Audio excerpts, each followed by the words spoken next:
we're in the studio. We're in the studio. We're doing it. You came in hot with your Celsius. Dude, What is Celsius. this? Dude, where my wife works, apparently this thing is like all the rave. Rage? Let me see this. Dude, where she works, like she's like, everybody loves these Celsiuses. And I'm like, what is a Celsius? Sparkling. Ugh. I go, what is a Celsius? So of course I wanted to try this thing. Right. And you know, where my wife works, there's some CrossFit guys. So I was like, this must be like a CrossFit thing. And those guys look real good all the time. So I was like, I gotta try these Celsius. So she got me a case of Celsius. Okay. I love them. Like, it makes me want to like pick up tires. You know what I mean? It makes me want to do like pull-ups and like burpees. But I'm like, I haven't done any of them, but it like makes me think that I can do it. Right. Or that I want to do it. Right. But I kind of like them, dude. They're kind of nice. You want to try it? Yeah, I'll try it. Pop it. Dude, over. Celsius, if you want to support the podcast, you can We're still trying here. head over to Oh, you get. diakonos.acc, right? Yeah. Or how is it? What's that like? This is like the wild berry. Oh, that is awful. No. Oh, it's terrible. It's maybe because it's like I mean, lukewarm. it's great. Well, I ruined that sponsorship. Yeah, come on, It's man. great. Dude, we were It's trying amazing. to get a sponsor. Another No, one. I don't like sparkling water. I love sparkling It's water. It's not very good. This is a little bit sweet for me. I'm not like a sweet guy. I Okay. like dry sparkling water. Okay. So this one's a little bit sweet. But, All right. But I like it. I good. think it's the perfect beverage for you on Low Expectations, episode 5. Dude, we're 5 in. We're 5 in. The same amount of stars everyone should be giving us on their ratings. Yeah, honest 5-star reviews. That's all we want. It's good to see you, Gary. It's good to see you, Anthony. It's always good to see you.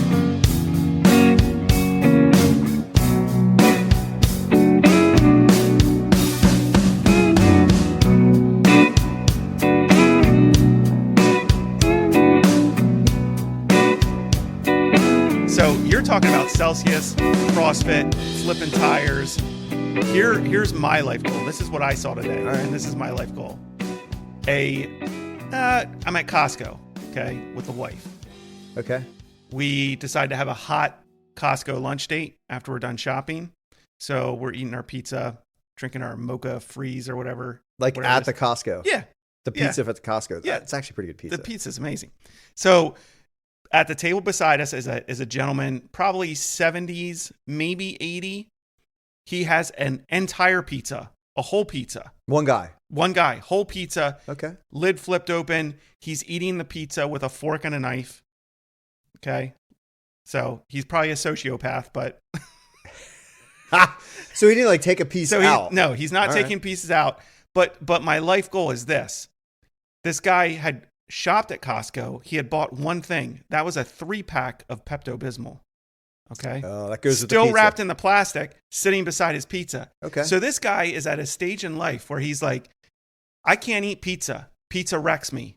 I don't care. I'm going to do it anyway. I'm going to do it anyways. And I got my Pepto to help me out afterwards. I was like, that's my dude right there. That's America, dude. That's the definition of being an American. I wish I would have snapped a picture of this guy because his back was to me, so we wouldn't have got his face or anything. But I said to Lauren, that's life goal right there. Was he a larger fella? No. Really? Trim, flannel shirt tucked in to his jeans, belt. He was in it to win it. Okay. In it to win it. Whole pizza, 3 Pepto-Bismols. So would he be able to take the rest of the pizza home? Because obviously he didn't eat the whole pizza. Yeah. Costco pizzas are huge. I will say this. He ate his 1 or 2 slices with a fork and a knife. He closed the lid. And then he was on his way. What do you think about that? Eating pizza with a fork and a knife. I think it makes you appear like you're a sociopath. Yeah, I'm not a fan of it. I mean, it's not a normal person thing to do. It's abnormal, actually. It's abnormal. How do you eat your pizza? Do you fold it? It depends on how, like Costco pizza, you can just grab it. You don't even have to fold it because it's like not that flimsy. I'm a big folder. I fold too. I'm a big folder. Like in half, like the triangle gets made Right. smaller. Yeah. Yeah. And then you also have those sociopaths who start eating it From the crust. Yeah. It makes you, like you should be seeing a shrink. Right. Yeah. Exactly. Like you have to So- figure it out. Like it's not Yeah. how you eat pizza. But Pepto-Bismol, man. Here's another story about Pepto, real Okay. quick. I like. So I meet my wife. You know, we're dating, we're engaged, we get married.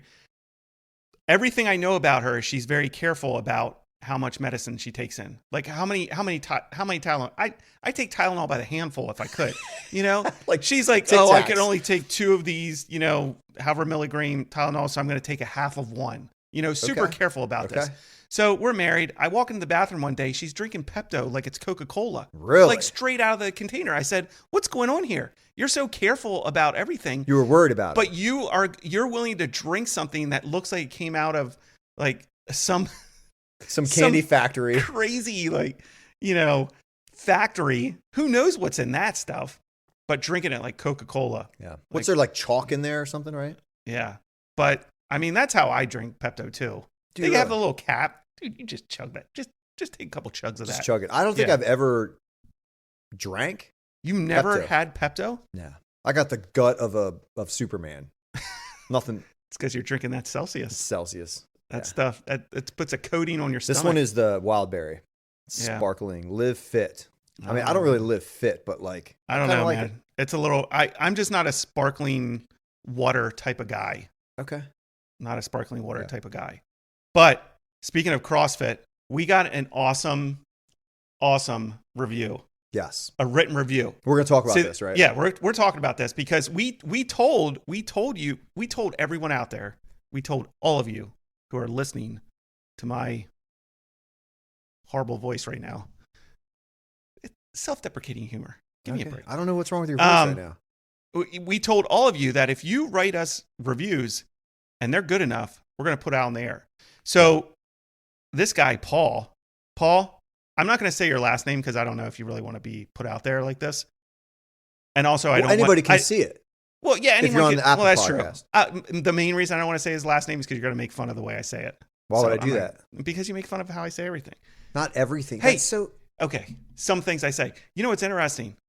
Someone hit me up and said their family is having an ongoing discussion about how I say interesting.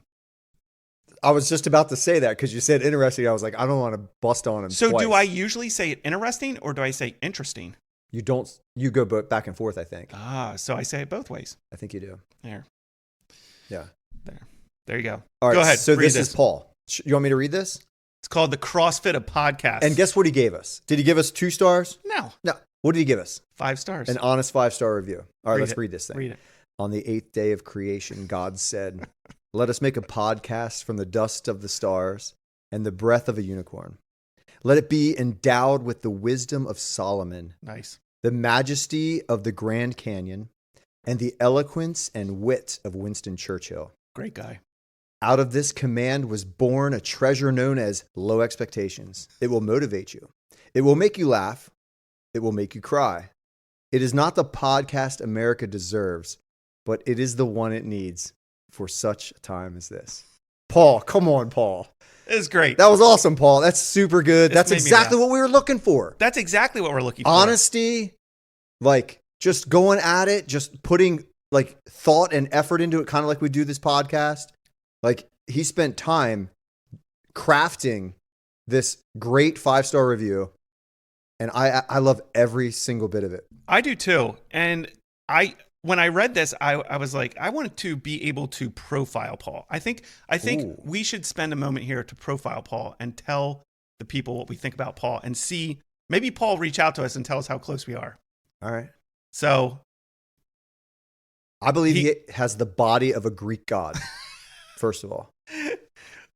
but why? You have to give the why. You can't just profile this guy. All right, listen, you don't write this way without having some type of like body positivity. Like he knows who he is. Like he has the aura or the confidence of a person with the body of a Greek god, for sure. 100%. I think he's a CrossFit guy CrossFit because guy. he calls us the CrossFit of podcasts and gives us 5 stars. Yeah. I think he's a CrossFit guy. I think he has kids and he probably has a daughter. Because Unicorns. you don't start thinking about dust from stars and unicorns unless So he's got that's a daughter. in your house. That's close to you. And the you know. daughter's probably young. Yeah, CrossFit guys aren't generally thinking about stars and unicorns. Right. I mean, Right. in my humble opinion, he knows the word. Okay. Yeah. He knows like seven days. He believes in the 7-day creation. Okay. So because he adds the 8th day The there eighth for day, low yeah. expectations, which Do you think he's like true 7 days or 7 days like periods? Which one do you think? I don't know. Yeah. I'm going to go with theologically sound. Wisdom, That's a good one. Theologically. wisdom of Solomon. Yeah. Yeah. Yeah. Solomon was into the ladies though. So I'm glad that he didn't say that we're into the ladies, because that was one of his downfalls. That is true. We Yeah. each have one lady. Dude, One the lady each majesty that of the we're into. Grand Canyon, that is perfect. Yes. And Winston Churchill, so he knows his history a little bit. Yeah. Cigar smoker. Yeah. Right? Oh, Right. yeah. Cigar. Yep. He might be a Okay. cigar smoker, Yep. which is cool. Yep. I like it. I like everything about it. There's not a thing I don't. No. Like, it'll motivate you. I mean, I don't know what it motivates you to do. Like, not be like us, maybe? But it's still motivating, dude. It's still motivation. One of the things I really appreciate about this, it will make you laugh. It will make you cry. I kind of like that. Like, I don't want to make people cry, but like we talked about, the last 2 episodes have been tough, dude. They were some tough episodes. Oh, didn't I tell you we're doing this is the episode, the 3rd part. Dude. All right.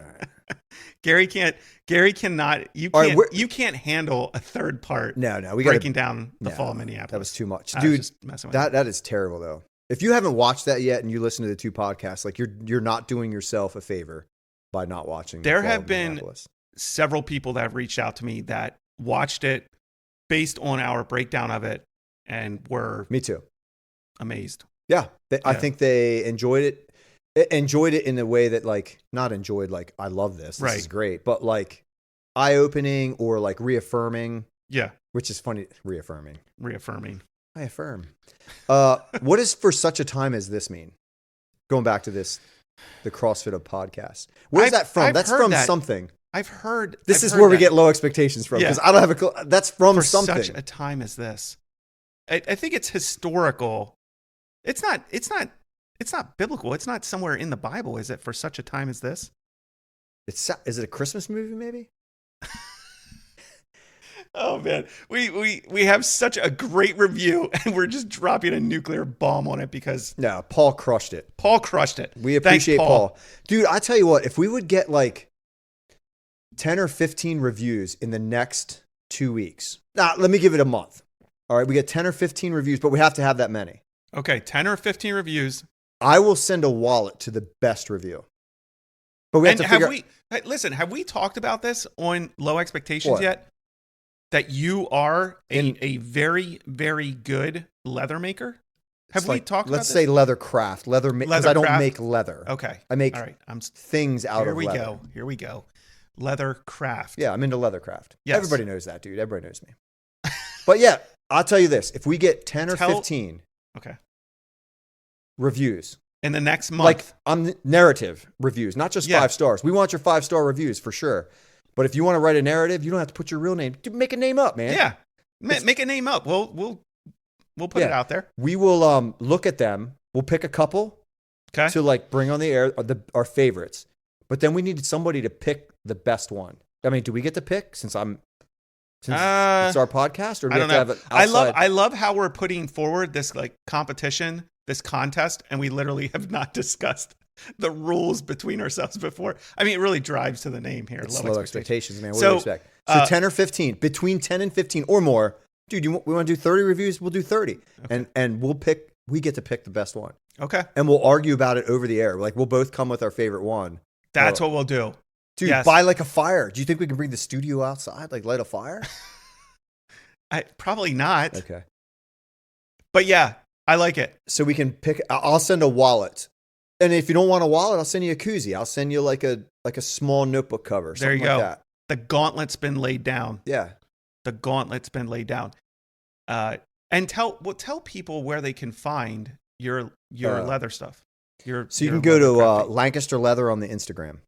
It's Insta. literally Lancaster Leather on the Insta. You'll see me. Is it the only Lancaster leather on Insta? I think so. I mean, Okay. If you have problems, All right. hit us up. Yeah, hit us up. Actually, you know what? I think on all the episodes I've been doing, I've been putting a link to my Insta. Yeah, I have. Dude, you're a good. In the episode notes. So just go down into this episode or previous episodes. Look for the link to Gary Lowe, Lancaster Leather, Insta link. and you can see his work. He does really great work. I have several of his pieces. Yeah, and since you're going to like my piece, give us a 5-star review with some narrative to it. Like Paul. All right. We're hitting this way too hard at the beginning. We haven't even gotten into the episode, and we're asking people to give us reviews. Well, we want reviews. I don't Of know. course, we have 4 previous episodes that they can listen to and hear the quality. Yeah, listen to them, download them, send them to your friends. Like, do it. Yeah. Like, that's your job. We'll make content because we're podcast professionals at this point. I mean, it's unreal the things that are happening, the opportunities that we have at this point in our lives. Dude, but I'm having fun with you. Yeah, it's a ton of fun, and we're bringing another great episode here. The main thing we're talking about on this episode is the Acorn. The Acorn that brought about an officer-involved shooting. Yeah. This one's wild, man. This is really wild. So a couple places where we did our research on this one was Police 1. And then this happened November 2023 in Okaloosa, Florida. I'm not sure how you say the name of the town. But with their sheriff's department in Okaloosa, Florida. And they released a 44-page investigation, which I also went through. Dude, that's serious show prep. You're going to have to carry me on this one. I'm going to add color and flavor, salt to this episode, but you're going to have to carry it, dude. You're going to add the Stardust. Oh, yeah. And Unicorn extravaganza. Yeah. All right. Yeah, we just really put the expectations for this up. So anyways, do you want me to break it down, or you? You got to break it down. Oh, I got to break it down. Okay. Yeah. So November 2023, this happened in Florida. And you're gonna put a link to watch this video because you got to watch the video. Yeah, I'll put a link in the episode. It's like notes. 17 to 20 minutes long. Yeah, but you can kind of like. It's pretty incredible. I think what's more interesting is the 44-page investigation. Well, we're asking our readers to do a lot, our listeners to read a lot if they're gonna. You're right. And we're in the generation is I want to know now. I want to see it now. That's why they listen to us, because we give them the truth. That's right, and we do it in a pithy way. Ooh, pithy. That's a good word, man. All right, so we got to break this down. So the link will be in the show notes for the video. I'll put it in there. So this is basically what happened. Sheriff's Department goes out there for a domestic type situation. They're talking to the female half. Female half is telling them that her male paramour, her male half boyfriend, took her car, stole her car. She doesn't know where it's at. In addition, she shows them a picture that he sent her on the date of this call, in the morning of this call. It appears that he's holding what looks like a silencer that you put on the end of a gun. I haven't seen the photo, but it looks like he's holding it and it's attached to something. It looks like a silencer on the end of a gun, and he's holding it in her car. Like a handgun or like a handgun. Okay. Yeah. So he's holding it in her car. And so that makes a handgun about 12 inches long, maybe 14 inches long total. Right. And it doesn't, and a lot of people think a silencer completely, you don't hear anything. Right. That's not the case. That's not the case. There's still a sound that it just lowers the level. They're usually threaded on. Yes. A legitimate one is threaded on to the barrel of the gun. Correct. So she shows them this picture, which is obviously viewed as some sort of threat. While the police are there, while the deputy sheriffs are there, the boyfriend shows up at the scene. Yep. And boyfriend is, I would not say he's cooperative at all. He's, they go up to him and they're like, hey, we want to hear your side. He's like, I don't have a side. See how far she wants to take it. He's lying to them about where the victim's car is. He won't tell them where the victim's car is. He's not cooperative. He's not being cooperative. And there's 3 sheriff's officers. There's 3 sheriffs there, 3 deputy sheriffs. One's a sergeant. I'll just call her Sergeant R. Here's the thing. I don't want to put these guys and gals, these officers' names out there. And I'll get into that here in a little bit. I feel like I'm jumping around here, but I don't want. So there's a sergeant there, Sergeant R. There's a deputy there, Deputy H, we'll call him. Okay. So they're there, and then there's a 3rd deputy there. They end up, making contact with this male. They end up doing a pat down on him. The sergeant directs one of the sheriffs. Correct. Yeah.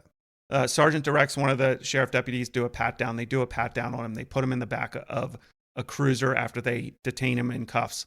And then the cruiser's parked probably like 4 or 5 houses, if you can think of like away. Yeah, it's not very far, maybe 200 yards down the street, maybe 100 yards. It's Correct. Not very far. They continue to talk to the female victim. I wasn't crazy about the female victim either. I thought she was acting a little bit. She was like crying, but there was no tears, that sort of thing. But regardless, the statement she's making, she's signing an affidavit. Like I guess, stole her car. Yeah. That department, they make their victims sign an affidavit that they're telling the truth, the whole truth, that whole thing. So the decision made now that he's been detained, he's now in the back of a car. The decision Handcuffed. the decision now is that he's under arrest and he's going to be taken in. And the decision is made for Deputy H to go back to the car, and he's going to research the suspect. Get some history.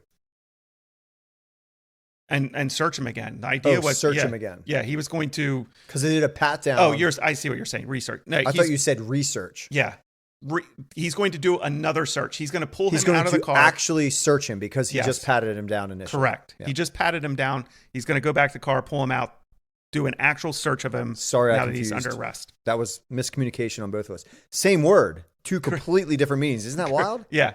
Research and research. Like it's, wow. So Deputy H walks down to the cruiser. As he approaches the cruiser, an acorn drops out of the sky from a tree, hits the top of his cruiser. You then see Deputy H fall to the ground. You hear him start screaming, "Shots fired, shots fired." He rolls and drags himself to the rear of the cruiser and opens up into the back of his cruiser. Right. Lights it up. Starts shooting into the back of the cruiser. The window breaks out. Yes. Yep. The sergeant then drops what she's doing. She's still talking to the victim. She runs over. She's communicating with Deputy H. Deputy H telling her he's been shot by the suspect in the back. And she fires several rounds into the cruiser as well. Right. And she's at a completely different angle. So she is at like the driver's side front, but like, I don't know, 20 feet, 30 feet away behind a car. Right. Like she has cover. So she's in like someone's driveway with a car parked in front of her, and she's shooting at the cruiser. Correct. Which is like an SUV. So, and Sheriff H is like behind, like farther from her. Toward the back of this cruiser. Correct. So that's generally the breakdown of what happened. This video comes out a couple weeks ago, and of course Deputy H gets annihilated on the World Wide Web.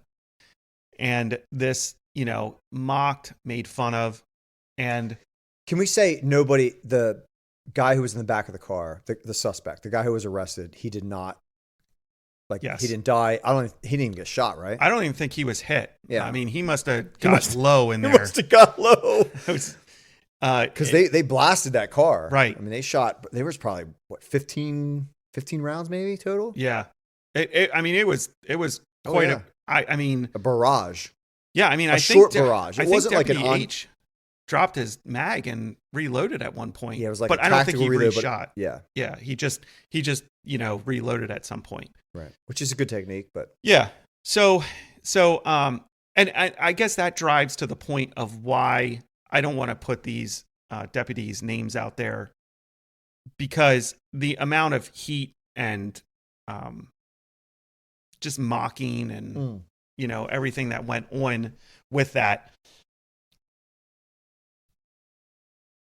I think sometimes in our profession, we have to learn from the mistakes of others. We have to look at these incidents, and we have to look at them and be like, what can we do better? How can we, how could have we responded in a different way to the situation? But sometimes I think we're super critical to a fault, and we're quick, because a lot of the people that are in this in the profession of law enforcement are type A personalities. highly driven, think they know how the best way to do everything, think they have the best tactics.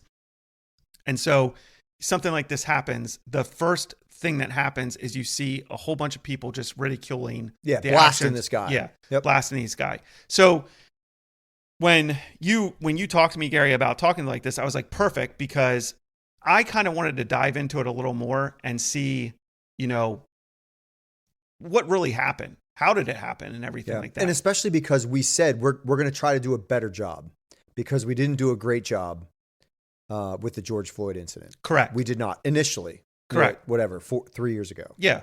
We didn't do a great job. And we said we're going to do better. Yes. So I like that you said all that. Yes. And every profession should get better based on other people's mistakes. Correct. And everybody in every profession makes mistakes. Doctors kill way more people than the police. Yeah, and we've talked about that. Yeah, we've crushed. I think it's like 250,000, 300,000 a year. Right. Are killed under the hands of a doctor. Right. And, by not because they tried it, they made a mistake. Right. Something they should have done better. Or levels of just incompetence, or right. but you don't hear about it. Yeah, sleep deprivation, all of the things. Yeah. No one talks about it. But and to drive home that point, Police One article, officer confuses a falling acorn for a gunshot. Here is why it can easily happen again. That was the name of article in Police One. And so while I was doing the prep for the show, one quote from that article really stood out to me. It says, if this had been an aviation mishap, the authorities would come in and investigate the quote unquote why. The investigation would culminate in a report that the aviation industry could read and learn from. There would be data on things like how many hours the pilot slept in the preceding nights. The industry would then use the findings to make changes in training and procedures.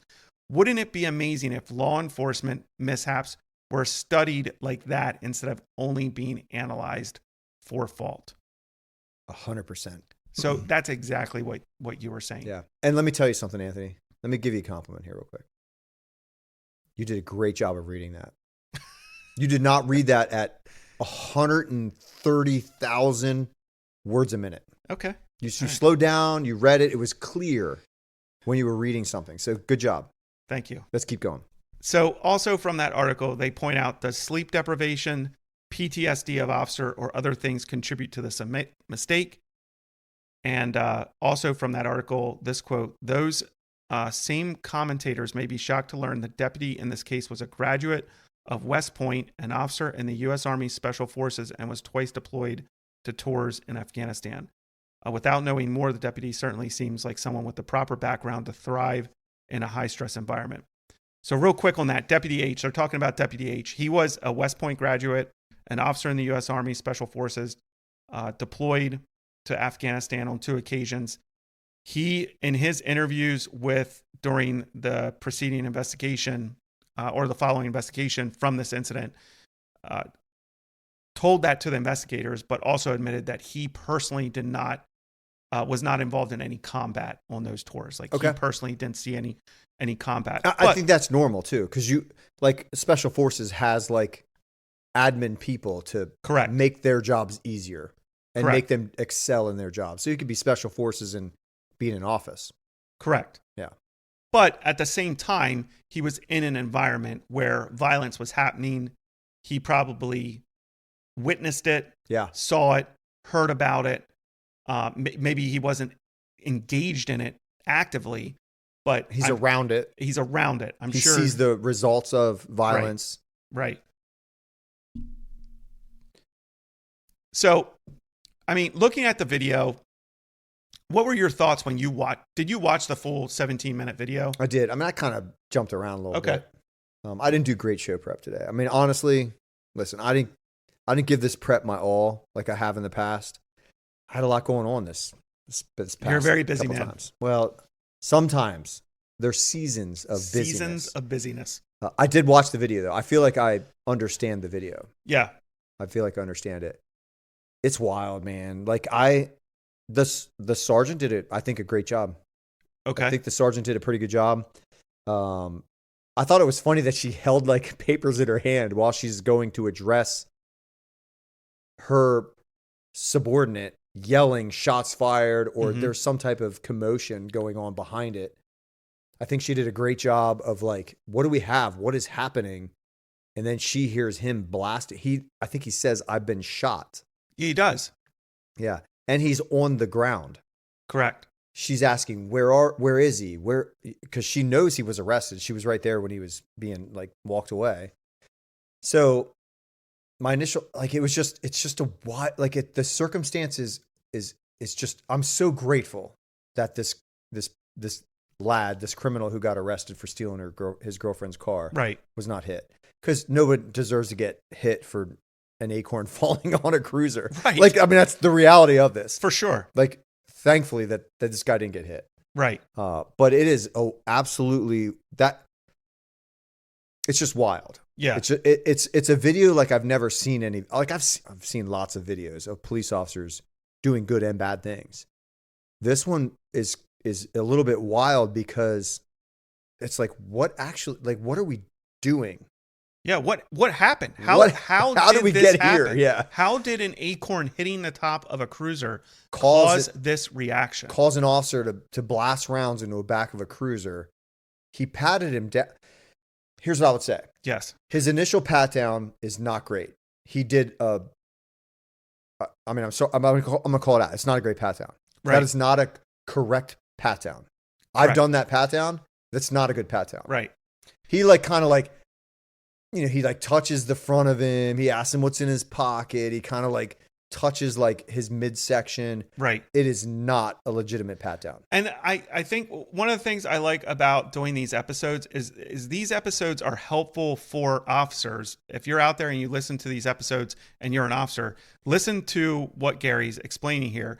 And then it's also just helpful for, if you're not a police officer, to hear what's going into all these things, all these decisions officers are making, all these little decisions officers are making, and how they can compound into a bigger problem if they're not done correctly or if shortcuts are taken. So what about, like, why does someone do a pat down? Why does an officer do a pat down? I believe they think there's potential that they're armed.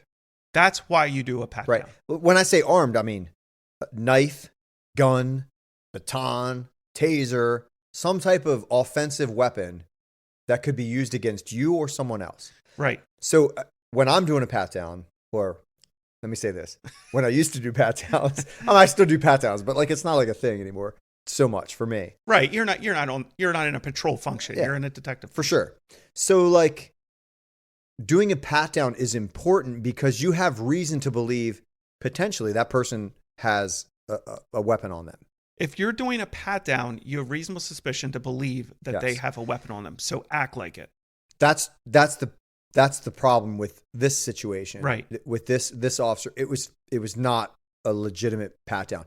And so then I think about, okay, if I'm that guy or if I'm watching this happen, that officer, if you're going to do a pat down, hands on top of your head, interlace your fingers, spread your legs out. Right. Like, hold them back a little bit. It looks aggressive, like it looks mean. But in reality, if you're not holding a gun, that officer is going to do something that makes you really uncomfortable, right? Your hands are going to be interlaced behind your head. You're going to be like, your legs are going to be spread. They're going to pull you backwards so you're off balance. And then they're going to touch your body like all over. Right. And make sure that you don't have a weapon for that person that you're patting down, for their safety. So something like this doesn't happen. Right. And also for the officer's safety. Right. So like it's intrusive. It's not great. It's not ideal. But for some reason, this guy was in a situation where the police were called for a legitimate reason. He had a legitimate like authority to pat this guy down. Right. And I know exactly. Well, I shouldn't say I know exactly why the pat down was poor. I know I have caught myself doing poor pat downs. For sure. Okay. Every officer who's ever done the job has done a really terrible job. Yeah. Yeah. And the reason it happens is because it is intrusive. It can look aggressive. Mm-hmm. You have someone hemmed up. You're holding someone. They're off balance. You're to do a proper pat down. You are in full control, or trying to maintain full control of that suspect while you do that pat down.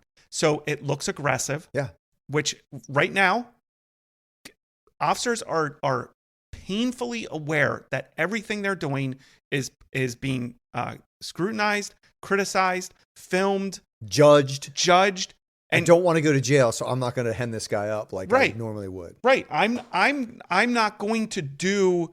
I'm going to take a shortcut on this thing right here because I don't want it to appear a certain way to everyone else who's standing there. Dude, if a listener has never been patted down, you want to be patted down, find an officer, be like, hey. That might border on like sexual harassment. It's not sexual, dude. I guess if they're asking it's consensual. If they're asking you to do a pat down. Hey, officer, can you show me how you do a pat down? Like a legitimate pat down. I want you to pat me down. I don't have any guns on me. Legitimately pat me down. Or find me. Right. Dude, I'll do it. I'll show you how to do it. Yeah.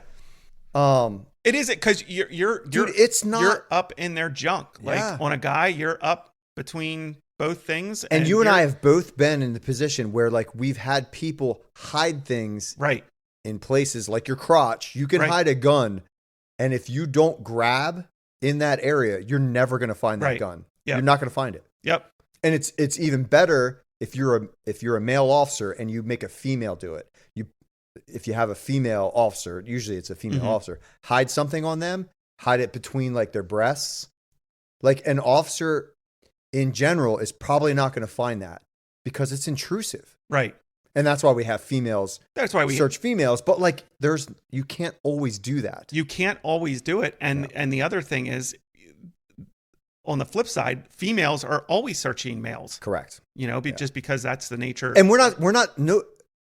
no officer is patting down every single person. We're talking someone who we believe we have reasonable suspicion to believe that they're armed. Right. So it's not just some random Joe on the street we're grabbing up and groping them all over the place. That's not how it is. Exactly. Like if I pat someone down and I find a weapon on them, when I go to court, I need to prove to the judge that I had a reason to conduct that pat down. That's right. Because if not, you violated their rights. Right. Because if I conducted a pat down and I didn't have the reasonable suspicion to do it, I could lose that gun, that you'd that be weapon. Sued.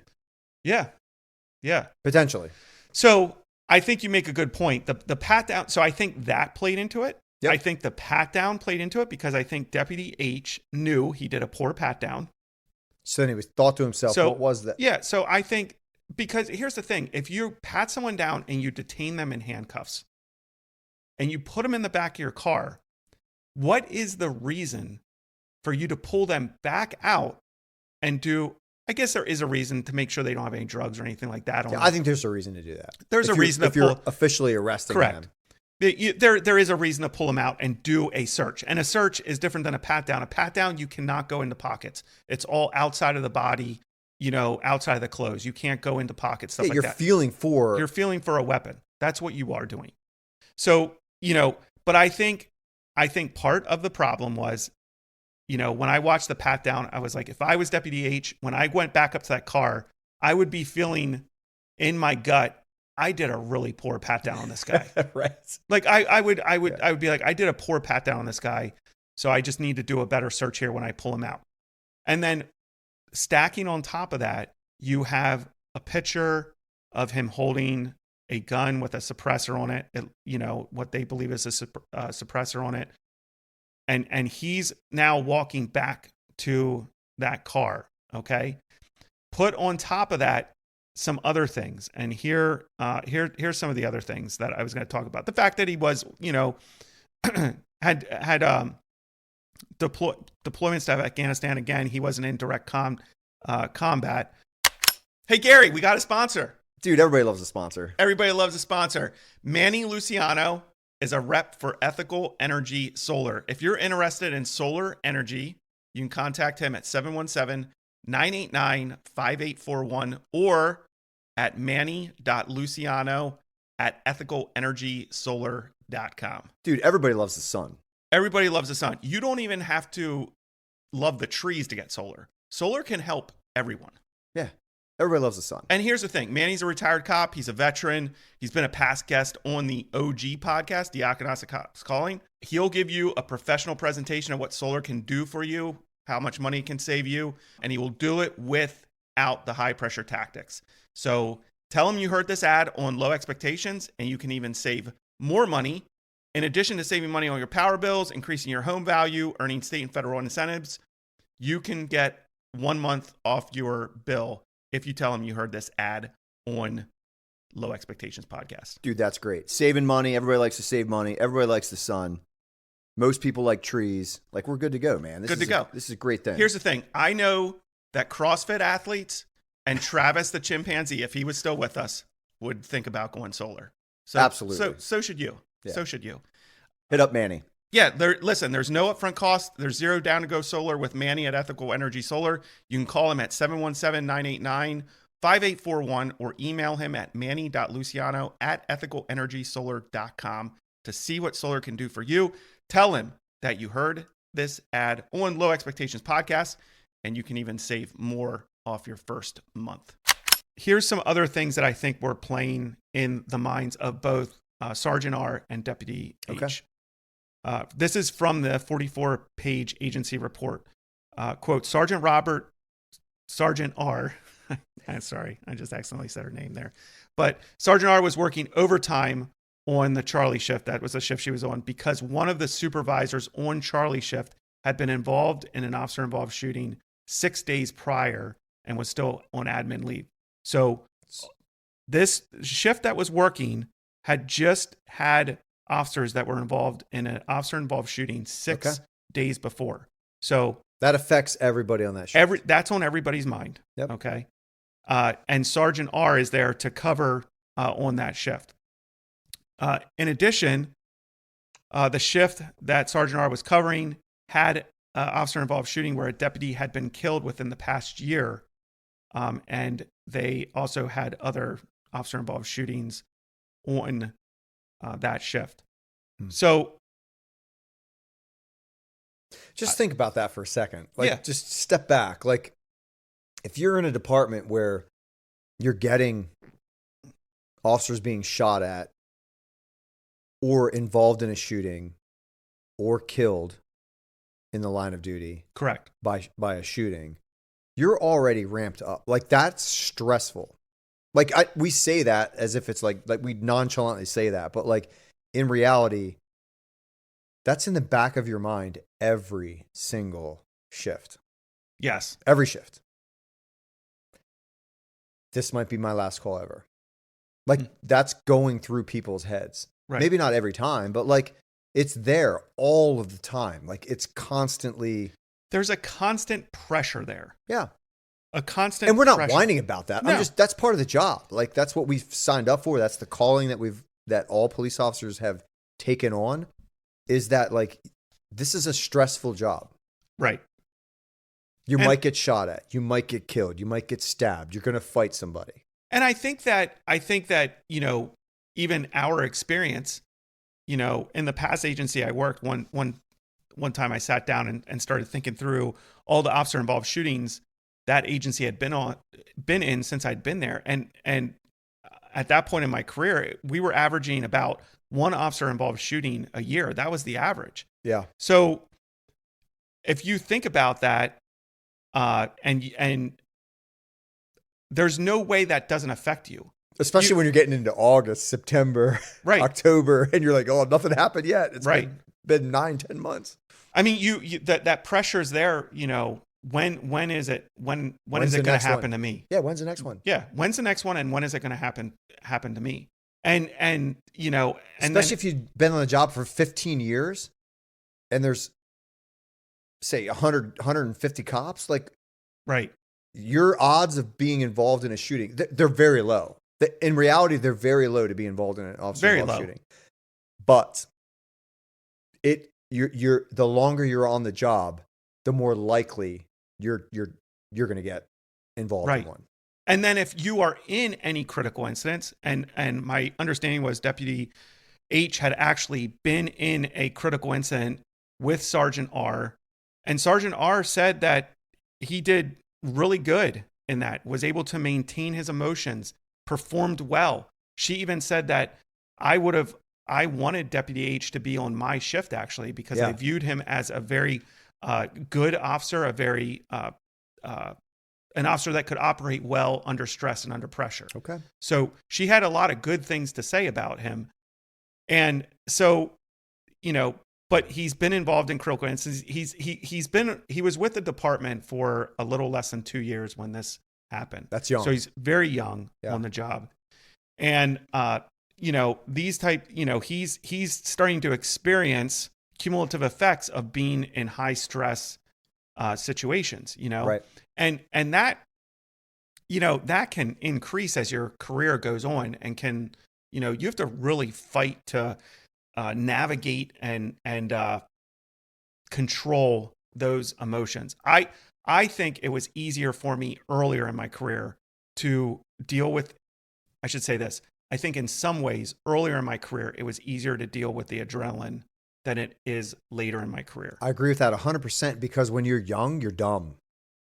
You don't think anything bad can happen to you. You have an S on your chest and nothing is going to hurt you ever. You're right. like, you're top dog. Dude, I jumped on so many people. I've jumped on like, not crowds, multiple people at once. I didn't care. Right. I think I would think about it now. Right. But like back then, I didn't care. Someone's coming. Someone will come help me. Yeah. I might get in a fight, but like someone's going to be there to back me up. That's not always the case. And you like learn that as you get like more seasoned on the job. Yeah. Yeah. So I think what's interesting is why I say in some ways can handle adrenaline better is I don't think the adrenaline feeling was so as intense as it is now in my career, which is really weird. Like if you listen to me, I sound completely calm.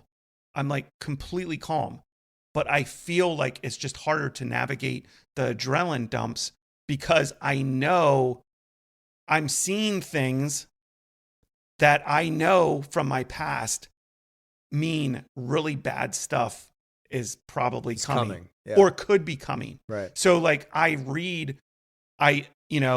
we're always reading people. Sure. Whenever we stop someone, whenever we're interacting, we're always reading people. So you see red flag indicators, and those red flag indicators, you immediately go to the worst scenario you were involved in, where that red flag indicator meant this. So I think that's the difficulty as you get on your career. That's what you're saying. And I mean, I'm just talking for myself personally. Like that's what I found as I've continued on in my career. And I think every day is different.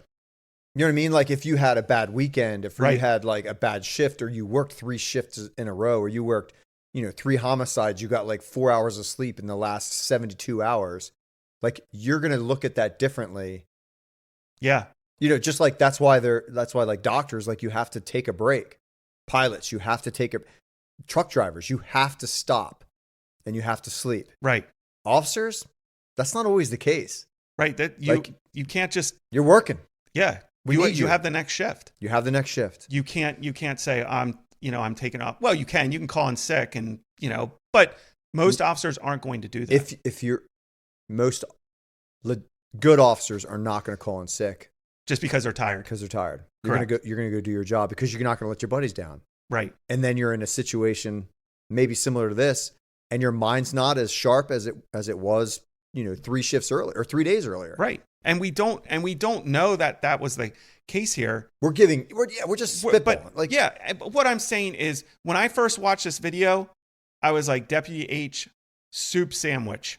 Yeah. Like nightmare officer. What's he doing? What's he thinking? And he could be, but he might not be. Right. That's what we're saying, right?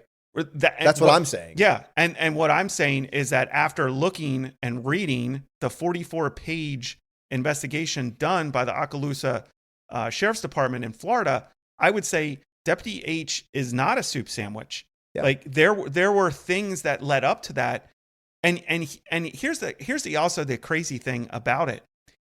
I am convinced that he believed 100% that he had been shot at and that he was shot. Like when he gives his interview, well, first of all, when you watch the video, you're like, there's no way this guy is acting. Like he's not acting. Yeah. I think the longer it went, like as time, it seemed to me like he was like, uh-oh. I think he started realizing something was wrong because when other deputies started arriving, there's one point in the video where he actually says to the one deputy, Am I hit? Am I hit? Yeah. Where Am I hit? Where am I hit? Where am I hit? And the deputy's checking him. He's like, I don't see anything. Yeah. He's like, I know I'm hit. I went down. My legs. I don't know I don't know if I'm hit, but my legs feel weird. Like, right. yeah. And he didn't know that he absolutely was not struck by gunfire until he was taken to a hospital, and they checked him completely and said, you were not hit. Yeah. So the question is, what caused his, legs to buckle? Like, what caused him to fall? What caused him to believe that was a gunshot? What caused him to? I mean, he crawled. He was groaning. Yeah, like he crawled. He like changed. Like he dropped his mag in the middle of the street. It didn't look like someone who had handled stress in the past. It honestly didn't. Right. But there could be a lot of factors to that. Yeah. I think that's what we're saying, right? I mean, I don't know if it didn't look like he had handled stress in the past. I mean, I don't think it did. It did not look like he handled stress, in my opinion. He literally crawled. Like he could have ran. Like you could have. But he believed that I think in his mind, he literally believed he had been shot. And I've watched you. Yeah, maybe that's the case. Maybe that's the difference. Is like just something in his mind was not like functioning correctly. Right. He wasn't recognized. I'm just saying what it looked like. It didn't look to me like he was used to handling stress. If I didn't know any of his past, you look at that video, it does not look like he's handling stress well at all. Correct. He's literally like rolling on the ground, and then he crawls with like no mag in his gun. There's like a spring or something hanging from it. Okay. Like he like crawling there, and it like the way he says something to the sergeant, it's just like, I don't know where I'm hit. My legs just feel weird. Like it's weird. It's weird. It's abnormal. Even like not a great officer does better than what he was doing. There might be reasons why, and I think we're bringing up all of those reasons, right? Or potentially a lot of reasons why that might have happened, but it didn't look normal. It looked totally abnormal. Yeah, to me. Yeah, and I guess I'm not here to defend him per se. I'm intrigued. I'm more intrigued with it than wanting to crush him. Yes, because I just don't understand how it happened, and I get annoyed by officers being like, "That guy's a soup sandwich. I would have never done that. I would have done this, and I would have done this, and I would have done this." And sometimes I want to look at those officers and be like, have you ever been shot at? Have you ever been in a situation like this? Right. Like, no, you haven't. So how about this? How about shut up? Like, just take a breath. Let's think this through a little bit. And think about it a little bit. And the bottom line is your brain does wild things when you are under extreme amounts of stress. I mean, just like a simple example is auditory exclusion. Like that whole idea, like when you're in an officer involved shooting, how you literally can get through it. Your ears won't be ringing. I didn't hear one round. I shot 4 or 5 rounds during my officer involved shooting. I didn't hear one round. I don't remember in all of mine, the two. In all of mine, I've been just shooting people left and right. In the 2 I was involved in, I don't remember hearing anything. Yeah, I never heard anything. And afterwards, like you're in an urban environment with buildings all around you. Both of them, my ears weren't ringing at the end. It was the craziest thing. Yeah, and I've shot lots of guns without hearing protection, and it hurts. It hurts, and I did it ringing.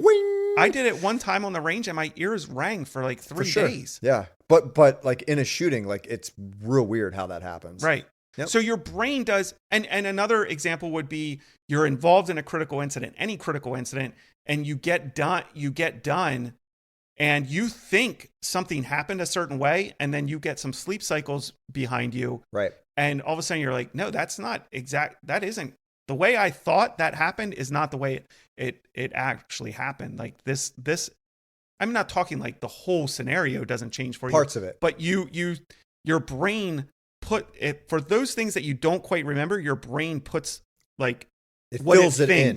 It fills it in what it believes what you can't happened. remember. Yeah, right. Exactly. And so once you get some sleep cycles and decompress a little bit, your brain helps you remember how things actually I like how happen. we talk about this kind of thing like we have any clue. Like But we do have a clue because we both we've experienced it. Yeah. But like, we're not doctors. No, we're not doctors, but we both experienced it. And you know, so when I first watched it, I was like, oh, Deputy H, a soup sandwich, Sergeant R, you know, sympathetic gunfire. What's she thinking? What's she doing? And so let's talk about that for a second. Yeah, go ahead. Because sympathetic gunfire is not a good thing. No. It's actually terrible and very scary and not good. So what is sympathetic gunfire for those who don't know what that is? I mean, it's when you are beside, with, near another officer who shoots, fires his weapon or her weapon, and then you just do the same thing because that's what they're doing. Because it happened. You're like they shot, I'm shooting. Something bad's happening, I'm just going to shoot. You're not identifying. Not good. Not good. Not good. In this scenario, the sergeant hears her officer, sheriff, whatever, right. deputy, like yelling, saying they were shot. I think the sergeant mentioned they heard something. Yes. Which is probably the Acorn. Yeah. So well, we know it's not a gun. We know it wasn't a gunshot. Well, yeah, let me just stop you there. Okay. Right there. You're right. This is one of the things in her statement that really just kind of like shocked me, because from her position, and you said earlier, this cruiser was 40, parked 50 yards. Yeah. From her position, she said she heard a sound. She couldn't figure out what it was, but it was loud enough that she looked over and like it caught her attention. Yeah. And she was like, are they fighting with this suspect? Like something's going on. It was loud enough that it caught her attention. Right. And so what was I saying? Oh, so it caught her attention. She hears her deputy like yelling. I think he says, I've been shot. Yeah, he's saying I've been shot. He's on the ground, like roll, like he does like a roll, like a sideways roll. And then he shoots into the car. Okay. She's running with papers in her hand, which is actually pretty funny. Like she didn't drop them. But that's normal, totally unless normal. you think about it. But it makes me laugh just because I'm like, that everybody's going to do that. Like, but can I just say something about that real quick? It's under stress. You just grab what's in your hand. So you literally, the only way to defeat that is you literally have to think, I need to drop this. Yeah. Why am I holding on to this? Right. These papers do not matter at this. Right. Yeah. And I'm not digging on her on that. I just think it's funny to me. Like it's what we've talked about. Your body does certain things in stressful situations, and we as officers have to work toward fighting that. Right. And the only reason I'm getting into it is because it's such a little thing. But again, I think it's just helpful for people to understand who don't do the job that as an officer, you know, I literally am thinking sometimes when I'm talking to someone, if I'm getting red flag indicators and I'm holding my notebook, I literally think to myself, if this person does this or attacks me or goes to run, I need to drop this. So I had that same thing happen to me today while I'm walking down the street holding my big notebook and a radio. Right. And I thought to myself, people are walking toward me. And I literally was like, okay, well, if somebody tries to punch me, I'm literally holding a radio in this. And I put my radio, like I tucked it away and then held my notebook. And I'm thinking to myself, okay, something like you have to remind yourself of this or you're going to get caught in a bad spot. Right. Doesn't matter. It doesn't matter. But officers are always thinking about these things. Good officers are always thinking about them. Yep. So anyway, so she lets some rounds go, kind of like, it's not really an L. It's more like it's a little bit scary. She's not like shooting at her deputy, but it's not a great angle. Right. Especially the way that bullets like ricochet off stuff. But anyway, so she blasts some rounds into the car and then she's basically trying to communicate because nothing else there's no like, there's no return fire because there's no other gun involved. It's chaos. And he's crawling across the street saying, I'm hit. I think I'm okay. My legs feel funny. She's calling for backup. She calls for an ambulance. She does a great job. I thought Sergeant R did a great job. I mean, after... I don't think what she did was sympathetic fire. No. So I get sympathetic fire. She did not. She thought her deputy was shot at. Right. He said he was shot at. She returned fire, which I think is I've never seen this before. Right. 20 and some years. I've never seen something like this before. And I totally agree with that statement because from the agency report, The investigator asked Sergeant R if she believed at that moment Deputy H had been shot. Her answer was yes. He asked her why. She said, because the auditory tone in his voice was terror. And the way that I saw him kind of stumble to the ground and kind of get up. And then also then I guess this is a couple seconds later watching him. The best way to describe it is like watching a baby giraffe try to walk for the first time and try to get out of the road. She 100% believed he had been shot. Yeah. And he did too, I think, which is wild to me. It's super wild. At least at the very beginning. I think it started settling in like afterwards. Yeah. Because he even says, I think I got hit in the chest. Right. He says that to her. I think I got hit in the chest. Like, it's just, like, man, the whole thing is I'm so glad that guy didn't get shot. Yeah. Yeah, I mean, reading down through the report and everything, I kind of changed my view on the whole thing. I mean, when I first watched it, I'm like, this is dumb. These deputies are silly. This is ridiculous. And then, but I was kind of curious. I was like, how did this even happen? Like, what are some of the reasons why this actually happened? Then you brought up talking about it on this episode. And I was like, okay, cool. Like, this will give me an excuse to really dive into it a little more. Yeah. And then I saw that Police One article that just was like, we need to ask the why. Any other profession, which you brought up at the very, very beginning, would try to figure out why this happened and how can we prevent it from happening again. Not just crush the guy who made a mistake. No, in law enforcement, we're just like, this guy's an you can't idiot. you can't make a mistake in law enforcement. That's literally what we're learning, but what we know to be true. Like, you can't make a mistake. Right.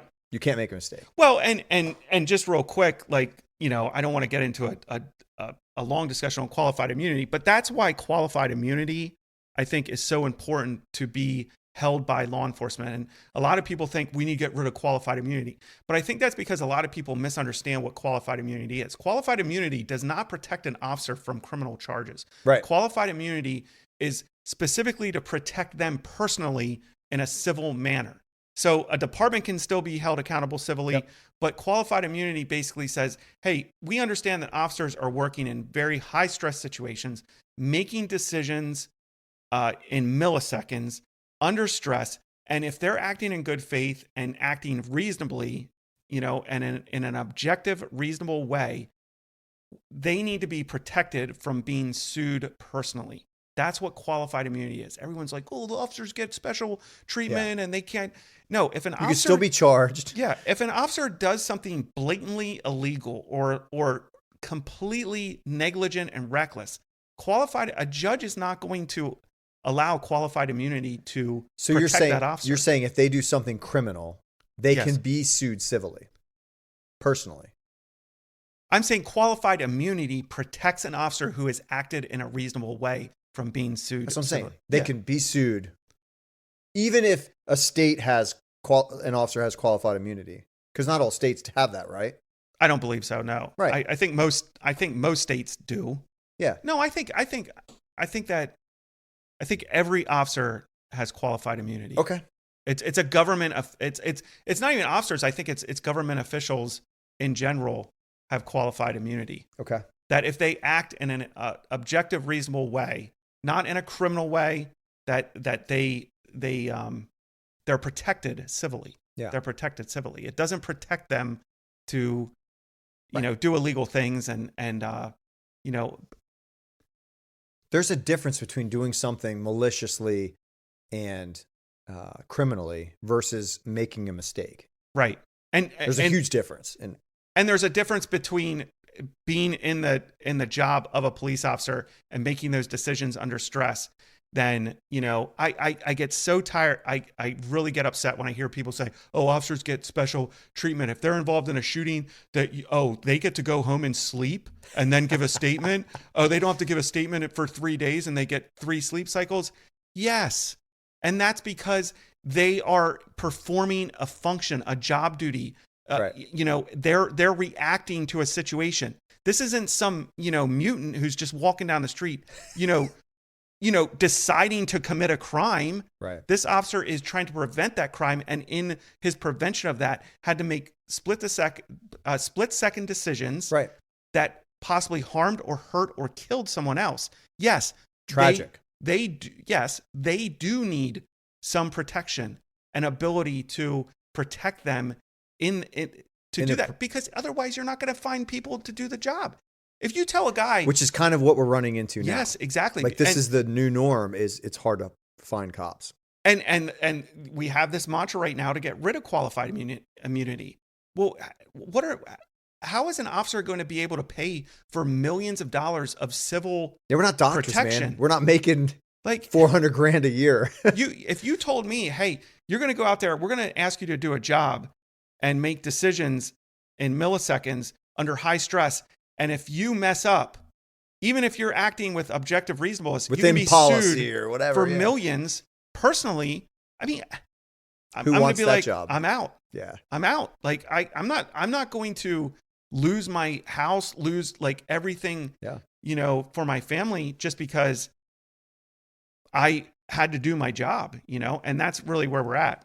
Yeah. The bottom line is Deputy H, their findings were the facts and evidence show Deputy H use of deadly force against the suspect was not objectively reasonable. And he ended up resigning. Yep. He ended up resigning. So he didn't get charged. He did not get criminally charged. The district attorney's office, no, they made a determination not to charge him, which also tells me that they believed what he was telling them. And I believe it because no officer wants to go out like that. Dude, that's so embarrassing. It's so embarrassing. Oh, no man. officer wants to say they've been shot, act like that, and like cause your coworkers to be involved in something super serious like that. It's unbelievably embarrassing. Yep. And that's why also I don't want to come down super hard on him, on the guy. I mean, I'm with you. Did he make a mistake? Yeah. Absolutely. Did he make a bad mistake? Real bad. Real bad. Terrible mistake. Very bad. Sergeant R, her use of force was found objectively reasonable. Man, good for Florida. So she's still. If that happens in California, guess what? You're done. Yeah. Oh, you're definitely charged. All of them. You're definitely charged. Probably the shift commander that had nothing to do with it's being charged. Probably. But regardless, I thought it was a super interesting case. Dude, it's worth watching the video. It's The worth Acorn listening to us, shooting. man. The Acorn. Dude, that's why we got to cut down more trees, dude. Like acorns, it's too aggressive, too violent. It can cause too much damage and problems. Yeah. The trauma caused by falling acorns, it's real, folks. It's the next victim status. What is your favorite tree, do you think? You hit me with some of the most ridiculous questions. I don't know. I don't have a favorite tree. Really? No. I don't like maples. I'm telling you what I don't like. Okay. I don't like maples. What do you like? I can tell you what I don't like. Mulberry tree. Oh, they're terrible. We have a mulberry tree on our property, and it's coming down. It's coming down this spring. You're gonna cut it down? I don't think I'm gonna cut it down. I am not. You're gonna have somebody cut it down. Yeah, I probably should. I love my chainsaw, but I would not say I should be cutting down whole trees. Right. I think I need a professional to do that. And mulberries. You got to do that before the mulberries come out. Yeah, but that's usually like June, July, I think. Yeah. They make a mess. I like what are they called? Poplars. They're real tall. Okay. And they have like a cool like the way that the branches go up. Okay. So I kind of like poplars. And this is literally the worst podcast material ever, Gary. Dude, we're talking about trees. I think the people will like it. Right. Dude, acorns though are dangerous. Dude, that's so crazy, man. He's a victim of an acorn dropping out of a tree. I think he should. Hey, bottom line, do a better pat down. You're not going to think about it. It's going to be an acorn. You're going to chill out. And we don't know. I personally think that was part of it, but we don't know. Like maybe that was didn't have anything. I'm just saying you be confident in your pat down. Yeah, do a pat down. Pat him down like you believe there's a weapon on him. That's the whole goal of a pat down, Anthony. That's what we do. Don't be lazy. I've been lazy with pat downs for sure. Too. Yeah, for sure. For sure. Yeah. But that's not good. Yeah. All right. What else are we doing? Did we crush it? That's all I got, brother. I feel like this was a pretty good episode. I was kind of thinking maybe this isn't going to be that good, but I felt like we did. I mean, we're breaking it down. Can I just say this? Tell me. I know we've discussed this before, but you are literally one of the worst communicators I've ever been around. I love you, man, but in what way? Bro, I texted you to record this episode. Oh, yeah. I texted you 5 days before and gave you like specific dates at work. So I'm like, I don't know what's going on. I woke up this morning. I said to Lauren, I said, you know what? I was like, I have no idea when we're recording this. Like, this guy's driving me I nuts. need to hit Gary up and find out, like, when are we doing this? Because, you know, it needs to get done. And then I literally get a text. It's almost like you read my mind. Yeah. You could sense my frustration. And your text to me was, hey, we doing this? Are we doing this tonight or whatever? And I'm like, I don't know. You tell me. I texted you and said, I gave you dates. I gave you yeah, you're like, I gave you dates. Yeah, you gave me dates. I gave you dates. And told it's you. like crickets, man. There was like, it was a 2-week like season of like, I was busy. Bro, just all you got to do is acknowledge my text. I know. I don't even know if you got it. Just say, super busy, man. I'll let you know as soon as possible. Well, I definitely don't have read receipts on for that specific reason. No, I don't either. Yeah, you can't. No, you can't. Those people that have read receipts on their phones, they're probably CrossFit guys. You know what I mean? Because like, I read your message. They want everybody to know. I read it. I don't want anyone They got a to know. Celsius in one hand and their phone in the other, constantly texting. And they're flipping tires with their feet or something. Yeah. Dude, No, I'm just saying. I'm not a great communicator. I'm sorry. You could always call me though. Remember, if you call me, I'm answering the phone probably. I don't know. We've talked about this. I'm a little bit old school. Okay. But But texting is the this wave is of the real- future. This is real. If you've lasted this long, great job. 5-star review. All right, go. No, what? No. What? I lost it. That's it. That's all I have.